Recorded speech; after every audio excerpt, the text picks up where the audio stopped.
AICC legal ಸೆಲ್ನಲ್ಲಿ ಕನ್ನಡಿಗರನ್ನ ಕಡೆಗಣನೆ ಮಾಡಿದೆ ಅನ್ನೋ ವಿಚಾರವನ್ನ ರಿಪಬ್ಲಿಕ್ ಕನ್ನಡ ಸುದ್ದಿ ಬಿತ್ತರ ಮಾಡಿತು.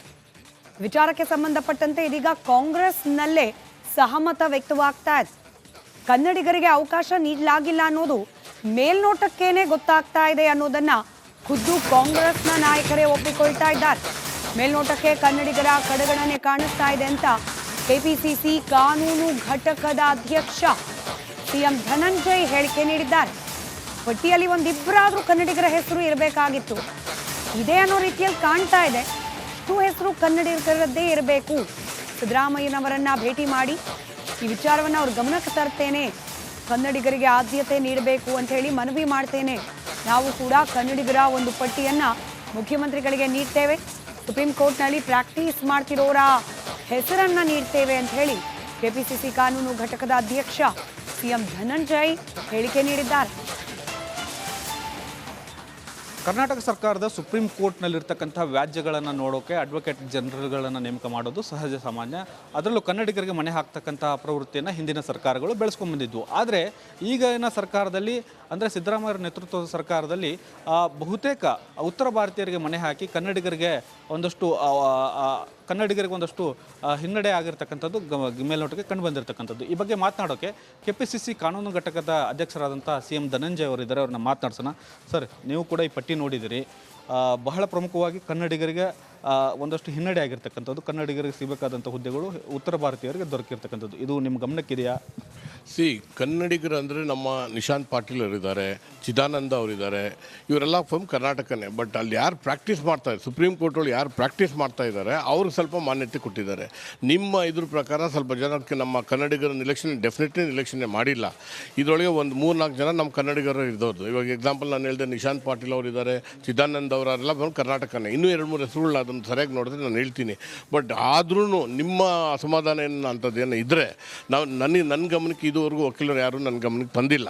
ಅಕಸ್ಮಾತ್ ತಂದರೆ ನಾನು ಮಾನ್ಯ ಮುಖ್ಯಮಂತ್ರಿಗಳು ಹಾಗೂ ನಮ್ಮ ಕಾನೂನು ಮಂತ್ರಿಗಳ ಜೊತೆ ಇದ್ರ ಬಗ್ಗೆ ವಿವರವಾಗಿ ಚರ್ಚಿಸಿ ಇನ್ನೂ ಬೇರೆ 2-3 ಹೆಸರು ಕೊಡ್ತೀನಿ.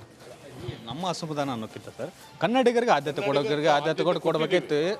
ಹೆಚ್ಚಿನ ಸ್ಥಾನದ ಹಿಂದೆ ಎಲ್ಲ 5-6 ಜನ ಕನ್ನಡಿಗರೇ ಇರ್ತಿದ್ರು.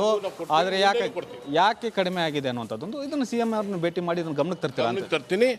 ಇವಾಗ ನಾನು ಹೇಳ್ದಂಗೆ ಆಲ್ರೆಡಿ 2-3 ಜನ ಇದ್ದೀವಿ. ಬಟ್ ಇನ್ನೂ ಹೆಚ್ಚಿನ ಜನರೊಳಗೆ ತರೋದಕ್ಕೆ ನಾನು ಮಾನ್ಯ ಮುಖ್ಯಮಂತ್ರಿ ಹಾಗೂ ಕಾನೂನು ಮಂತ್ರಿಗಳ ಗಮನಕ್ಕೆ ತಂದು ಹೆಚ್ಚಿನ ಸಂಖ್ಯೆಯಲ್ಲಿ ನಮ್ಮ ಕರ್ನಾಟಕದಿಂದ, ನಮ್ಮ ಬೆಂಗಳೂರಿಂದ ಕಳಿಸ್ಕೊಡೋಂಗೆ ನಾನು ಇದು ಮಾಡ್ತೀನಿ ಅಂತ ಹೇಳ್ತೀನಿ. ಕನ್ನಡಿಗರು ಸುಪ್ರೀಂ ಕೋರ್ಟಲ್ಲಿ ಪ್ರಾಕ್ಟೀಸ್ ಮಾಡೋದು ಸಂಖ್ಯೆ ಕಡಿಮೆ ಇದೆಯಾ, ಅಥವಾ ಕನ್ನಡಿಗರಿಗಿಂತ ಏನಾದರೂ ಉತ್ತರ ಭಾರತದವ್ರನ್ನೇ ನೇಮಕ ಮಾಡಿಕೊಂಡ್ರೆ ನಮ್ಗೆ ಅನುಕೂಲ ಆಗುತ್ತೆ ಅನ್ನುವಂಥದ್ದು ಏನಾದರೂ ಧೋರಣೆ ಇದೆಯಾ ಅಂತ ಸರ್ಕಾರದ? ಅಂಥದ್ದೇನೂ ಇಲ್ಲ. ಇದು ಪಟ್ಟಿಯೊಳಗೆ ಯಾರು ಪ್ರಾಕ್ಟೀಸಲ್ಲಿ ಮಾಡ್ತಾ ಇದ್ದಾರೆ ಅವ್ರ ಹೆಸರುಗಳು ಸ್ವಲ್ಪ ಜನ ಕೊಟ್ಟಿದ್ದಾರೆ, ಅದನ್ನು ಕನ್ಸಿಡರ್ ಮಾಡಿ ಇದು ಮಾಡಿದ್ದಾರೆ. ನಾವು ಇವಾಗ ಒಂದು ಪಟ್ಟಿ ಕೊಡ್ತೀವಿ ಕರ್ನಾಟಕದಿಂದ ಅಂತ ಹೇಳಿದ್ರೆ, ಕರ್ನಾಟಕದ ಬೆಂಗಳೂರು ಎಲ್ಲ ಸುತ್ತಮುತ್ತ ರಾಜ್ಯಗಳ ಜಿಲ್ಲೆಗಳಿಂದ ಯಾರು ಪ್ರಾಕ್ಟೀಸ್ ನಮ್ಮ ಸುಪ್ರೀಂ ಕೋರ್ಟಲ್ಲಿ ಪ್ರಾಕ್ಟೀಸ್ ಮಾಡ್ತಾ ಇದ್ದಾರೆ ಅವ್ರ ಹೆಸರುಗಳನ್ನು ಸೇರಿಸಬೇಕು ಅಂತ ನಾನು ಈ ಮನವಿಯನ್ನು ಶೀಘ್ರದಲ್ಲೇ ಕೊಡ್ತಾ ಇದ್ದೀವಿ. ಈ ಥರದ ಪಟ್ಟಿ ಮಾಡ್ತಾ ಇದ್ದೀರಾ ಸರ್ ನೀವೀಗ? ಯಾವಾಗ ಕೊಡ್ತೀರಾ? 3ನೇ ತಾರೀಕು ನೆಕ್ಸ್ಟ್ ವೀಕು ನಾವು ಕೊಡ್ತೀವಿ. ಸಿಎಂ ಅವ್ರಿಗೆ ಕೊಡ್ತೀರಿ? ಹಾಗೂ ನಮ್ಮ ಕಾನೂನು ಮಂತ್ರಿಯವ್ರು ಕೊಡ್ತೀವಿ. ಅಂದರೆ ಇದನ್ನು ಪಟ್ಟಿ ಪುನರ್ ಪರಿಶೀಲಿಸಿ ಹೊಸ ಪಟ್ಟಿ ಬಿಡುಗಡೆ ಮಾಡುವಂತ ಕೇಳ್ಕೊತೀವಿ, ಮನವಿ ಮಾಡ್ತೀವಿ. ಇದಿಷ್ಟು ಕೆಪಿಸಿಸಿ ಕಾನೂನು ಘಟಕದ ಸಿಎಂ ಧನಂಜಯ್ ಅವರ ಸ್ಪಷ್ಟನೆ.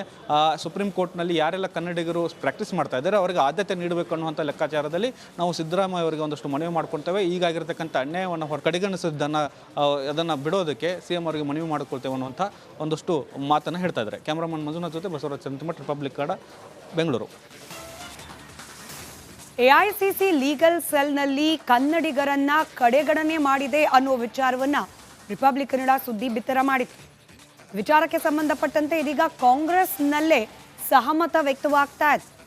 ಕನ್ನಡಿಗರಿಗೆ ಅವಕಾಶ ನೀಡಲಾಗಿಲ್ಲ ಅನ್ನೋದು ಮೇಲ್ನೋಟಕ್ಕೇನೆ ಗೊತ್ತಾಗ್ತಾ ಇದೆ ಅನ್ನೋದನ್ನ ಖುದ್ದು ಕಾಂಗ್ರೆಸ್ನ ನಾಯಕರೇ ಒಪ್ಪಿಕೊಳ್ತಾ ಇದ್ದಾರೆ. ಮೇಲ್ನೋಟಕ್ಕೆ ಕನ್ನಡಿಗರ ಕಡೆಗಣನೆ ಕಾಣಿಸ್ತಾ ಇದೆ ಅಂತ ಕೆಪಿಸಿಸಿ ಕಾನೂನು ಘಟಕದ ಅಧ್ಯಕ್ಷ ಸಿಎಂ ಧನಂಜಯ್ ಹೇಳಿಕೆ ನೀಡಿದ್ದಾರೆ. ಪಟ್ಟಿಯಲ್ಲಿ ಒಂದಿಬ್ಬರಾದ್ರೂ ಕನ್ನಡಿಗರ ಹೆಸರು ಇರಬೇಕಾಗಿತ್ತು, ಇದೇ ಅನ್ನೋ ರೀತಿಯಲ್ಲಿ ಕಾಣ್ತಾ ಇದೆ. ಇಷ್ಟು ಹೆಸರು ಕನ್ನಡಿಗರದ್ದೇ ಇರಬೇಕು. ಸಿದ್ದರಾಮಯ್ಯನವರನ್ನ ಭೇಟಿ ಮಾಡಿ ಈ ವಿಚಾರವನ್ನು ಅವ್ರ ಗಮನಕ್ಕೆ ತರ್ತೇನೆ, ಕನ್ನಡಿಗರಿಗೆ ಆದ್ಯತೆ ನೀಡಬೇಕು ಅಂತ ಹೇಳಿ ಮನವಿ ಮಾಡ್ತೇನೆ. ನಾವು ಕೂಡ ಕನ್ನಡಿಗರ ಒಂದು ಪಟ್ಟಿಯನ್ನ ಮುಖ್ಯಮಂತ್ರಿಗಳಿಗೆ ನೀಡ್ತೇವೆ, ಸುಪ್ರೀಂ ಕೋರ್ಟ್ನಲ್ಲಿ ಪ್ರಾಕ್ಟೀಸ್ ಮಾಡ್ತಿರೋರ ಹೆಸರನ್ನ ನೀಡ್ತೇವೆ ಅಂತ ಹೇಳಿ ಕೆಪಿಸಿಸಿ ಕಾನೂನು ಘಟಕದ ಅಧ್ಯಕ್ಷ ಸಿಎಂ ಧನಂಜಯ್ ಹೇಳಿಕೆ ನೀಡಿದ್ದಾರೆ. ಕರ್ನಾಟಕ ಸರ್ಕಾರದ ಸುಪ್ರೀಂ ಕೋರ್ಟ್ನಲ್ಲಿರ್ತಕ್ಕಂಥ ವ್ಯಾಜ್ಯಗಳನ್ನು ನೋಡೋಕೆ ಅಡ್ವೊಕೇಟ್ ಜನರಲ್ಗಳನ್ನು ನೇಮಕ ಮಾಡೋದು ಸಹಜ ಸಾಮಾನ್ಯ. ಅದರಲ್ಲೂ ಕನ್ನಡಿಗರಿಗೆ ಮಣೆ ಹಾಕ್ತಕ್ಕಂಥ ಪ್ರವೃತ್ತಿಯನ್ನು ಹಿಂದಿನ ಸರ್ಕಾರಗಳು ಬೆಳೆಸ್ಕೊಂಡ್ಬಂದಿದ್ವು. ಆದರೆ ಈಗಿನ ಸರ್ಕಾರದಲ್ಲಿ ಅಂದರೆ ಸಿದ್ದರಾಮಯ್ಯ ನೇತೃತ್ವದ ಸರ್ಕಾರದಲ್ಲಿ ಬಹುತೇಕ ಉತ್ತರ ಭಾರತೀಯರಿಗೆ ಮಣೆ ಹಾಕಿ ಕನ್ನಡಿಗರಿಗೆ ಒಂದಷ್ಟು ಹಿನ್ನಡೆ ಆಗಿರ್ತಕ್ಕಂಥದ್ದು ಮೇಲ್ನೋಟಕ್ಕೆ ಕಂಡು ಬಂದಿರತಕ್ಕಂಥದ್ದು. ಈ ಬಗ್ಗೆ ಮಾತನಾಡೋಕ್ಕೆ ಕೆಪಿಸಿಸಿ ಕಾನೂನು ಘಟಕದ ಅಧ್ಯಕ್ಷರಾದಂಥ ಸಿಎಂ ಧನಂಜಯ್ ಅವರಿದ್ದಾರೆ. ಅವ್ರನ್ನ ಮಾತನಾಡ್ಸೋಣ. ಸರ್, ನೀವು ಕೂಡ ಈ ಪಟ್ಟಿ ನೋಡಿದಿರಿ. ಬಹಳ ಪ್ರಮುಖವಾಗಿ ಕನ್ನಡಿಗರಿಗೆ ಒಂದಷ್ಟು ಹಿನ್ನಡೆ ಆಗಿರ್ತಕ್ಕಂಥದ್ದು, ಕನ್ನಡಿಗರಿಗೆ ಸಿಗಬೇಕಾದಂಥ ಹುದ್ದೆಗಳು ಉತ್ತರ ಭಾರತೀಯರಿಗೆ ದೊರಕಿರ್ತಕ್ಕಂಥದ್ದು, ಇದು ನಿಮ್ಮ ಗಮನಕ್ಕಿದೆಯಾ? ಕನ್ನಡಿಗರು ಅಂದರೆ ನಮ್ಮ ನಿಶಾಂತ್ ಪಾಟೀಲ್ ಅವರಿದ್ದಾರೆ, ಚಿದಾನಂದ ಅವರಿದ್ದಾರೆ. ಇವರೆಲ್ಲ ಫರ್ಮ್ ಕರ್ನಾಟಕನೇ. ಬಟ್ ಅಲ್ಲಿ ಯಾರು ಪ್ರಾಕ್ಟೀಸ್ ಮಾಡ್ತಾರೆ, ಸುಪ್ರೀಂ ಕೋರ್ಟಲ್ಲಿ ಯಾರು ಪ್ರಾಕ್ಟೀಸ್ ಮಾಡ್ತಾ ಇದ್ದಾರೆ ಅವ್ರಿಗೆ ಸ್ವಲ್ಪ ಮಾನ್ಯತೆ ಕೊಟ್ಟಿದ್ದಾರೆ. ನಿಮ್ಮ ಇದ್ರ ಪ್ರಕಾರ ಸ್ವಲ್ಪ ಜನಕ್ಕೆ ನಮ್ಮ ಕನ್ನಡಿಗರ ಡೆಫಿನೆಟ್ಲಿ ನಿರೀಕ್ಷಣೆ ಮಾಡಿಲ್ಲ. ಇದರೊಳಗೆ ಒಂದು 3-4 ಜನ ನಮ್ಮ ಕನ್ನಡಿಗರು ಇದ್ದವ್ರದ್ದು. ಇವಾಗ ಎಕ್ಸಾಂಪಲ್ ನಾನು ಹೇಳಿದೆ, ನಿಶಾಂತ್ ಪಾಟೀಲ್ ಅವರಿದ್ದಾರೆ, ಚಿದಾನಂದ ಅವರೆಲ್ಲ ಫರ್ಮ್ ಕರ್ನಾಟಕನೇ. ಇನ್ನೂ 2-3 ಹೆಸರುಗಳನ್ನ ಅದನ್ನು ಸರಿಯಾಗಿ ನೋಡಿದ್ರೆ ನಾನು ಹೇಳ್ತೀನಿ. ಬಟ್ ಆದ್ರೂ ನಿಮ್ಮ ಅಸಮಾಧಾನ ಏನು ಅಂಥದ್ದೇನು ಇದ್ದರೆ ನನ್ನ ಗಮನಕ್ಕೆ ಇದುವರೆಗೂ ವಕೀಲರು ಯಾರು ನನ್ನ ಗಮನಕ್ಕೆ ತಂದಿಲ್ಲ. ಅಕಸ್ಮಾತ್ ತಂದರೆ ನಾನು ಮಾನ್ಯ ಮುಖ್ಯಮಂತ್ರಿಗಳು ಹಾಗೂ ನಮ್ಮ ಕಾನೂನು ಮಂತ್ರಿಗಳ ಜೊತೆ ಇದ್ರ ಬಗ್ಗೆ ವಿವರವಾಗಿ ಚರ್ಚಿಸಿ ಇನ್ನೂ ಬೇರೆ 2-3 ಹೆಸರು ಕೊಡ್ತೀನಿ.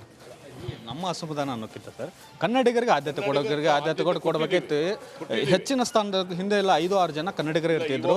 ಆದರೆ ಯಾಕೆ ಕಡಿಮೆ ಆಗಿದೆ ಅನ್ನುವಂಥದ್ದು ಇದನ್ನು ಸಿಎಂ ಅವ್ರನ್ನ ಭೇಟಿ ಮಾಡಿ ಇದನ್ನು ಗಮನಕ್ಕೆ ತರ್ತೀನಿ. ಇವಾಗ ನಾನು ಹೇಳ್ದಂಗೆ ಆಲ್ರೆಡಿ 2-3 ಜನ ಇದ್ದೀವಿ. ಬಟ್ ಇನ್ನೂ ಹೆಚ್ಚಿನ ಜನರೊಳಗೆ ತರೋದಕ್ಕೆ ನಾನು ಮಾನ್ಯ ಮುಖ್ಯಮಂತ್ರಿ ಹಾಗೂ ಕಾನೂನು ಮಂತ್ರಿಗಳ ಗಮನಕ್ಕೆ ತಂದು ಹೆಚ್ಚಿನ ಸಂಖ್ಯೆಯಲ್ಲಿ ನಮ್ಮ ಕರ್ನಾಟಕದಿಂದ, ನಮ್ಮ ಬೆಂಗಳೂರಿಂದ ಕಳಿಸ್ಕೊಡೋಂಗೆ ನಾನು ಇದು ಮಾಡ್ತೀನಿ ಅಂತ ಹೇಳ್ತೀನಿ. ಕನ್ನಡಿಗರು ಸುಪ್ರೀಂ ಕೋರ್ಟಲ್ಲಿ ಪ್ರಾಕ್ಟೀಸ್ ಮಾಡೋದು ಸಂಖ್ಯೆ ಕಡಿಮೆ ಇದೆಯಾ, ಅಥವಾ ಕನ್ನಡಿಗರಿಗಿಂತ ಏನಾದರೂ ಉತ್ತರ ಭಾರತದವ್ರನ್ನೇ ನೇಮಕ ಮಾಡಿಕೊಂಡ್ರೆ ನಮ್ಗೆ ಅನುಕೂಲ ಆಗುತ್ತೆ ಅನ್ನುವಂಥದ್ದು ಏನಾದರೂ ಧೋರಣೆ ಇದೆಯಾ ಅಂತ ಸರ್ಕಾರದ? ಅಂಥದ್ದೇನೂ ಇಲ್ಲ.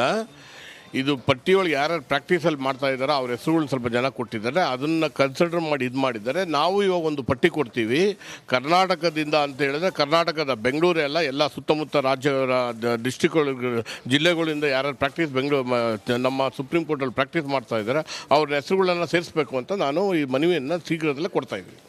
ಈ ಥರದ ಪಟ್ಟಿ ಮಾಡ್ತಾ ಇದ್ದೀರಾ ಸರ್ ನೀವೀಗ? ಯಾವಾಗ ಕೊಡ್ತೀರಾ? 3ನೇ ತಾರೀಕು ನೆಕ್ಸ್ಟ್ ವೀಕು ನಾವು ಕೊಡ್ತೀವಿ. ಸಿಎಂ ಅವ್ರಿಗೆ ಕೊಡ್ತೀರಿ ಹಾಗೂ ನಮ್ಮ ಕಾನೂನು ಮಂತ್ರಿಯವ್ರು ಕೊಡ್ತೀವಿ. ಅಂದರೆ ಇದನ್ನು ಪಟ್ಟಿ ಪುನರ್ ಪರಿಶೀಲಿಸಿ ಹೊಸದಾಗಿ ಪಟ್ಟಿ ಬಿಡುಗಡೆ ಮಾಡುವಂತ ಕೇಳ್ಕೊತೀವಿ, ಮನವಿ ಮಾಡ್ತೀವಿ. ಇದಿಷ್ಟು ಕೆಪಿಸಿಸಿ ಕಾನೂನು ಘಟಕದ ಸಿಎಂ ಧನಂಜಯ್ ಅವರ ಸ್ಪಷ್ಟನೆ. ಸುಪ್ರೀಂ ಕೋರ್ಟ್ನಲ್ಲಿ ಯಾರೆಲ್ಲ ಕನ್ನಡಿಗರು